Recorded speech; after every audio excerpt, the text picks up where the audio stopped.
حضرت خباب رضی اللہ عنہ فرماتے ہیں کہ جاہلیت کے زمانے میں لوہار کا کام کرتا تھا۔ ایک کافر عاص بن وائل پر میرا کچھ قرضہ تھا۔ ایک دن میں اسے اپنا قرضہ واپس وصول کرنے مانگنے گیا۔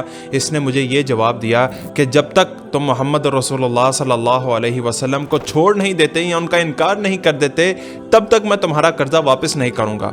تو کہتے ہیں میں نے اسے جواب دیا کہ میں ہرگز رسول اللہ صلی اللہ علیہ وسلم کو نہیں چھوڑوں گا یہاں تک تو مر جائے اور پھر قیامت کے دن دوبارہ اٹھایا جائے، یعنی قیامت کے دن حساب کتاب برابر کر لیں گے۔ اس کافر نے طنز کرتے ہوئے کہا، اچھا اگر ایسی بات ہے تو پھر مجھے بھی مہلت دے کہ میں پہلے مر جاؤں، پھر دوبارہ زندہ ہوں اور پھر میرے پاس مال اور اولاد آ جائیں، تب میں تیرا قرضہ واپس ادا کر دوں گا۔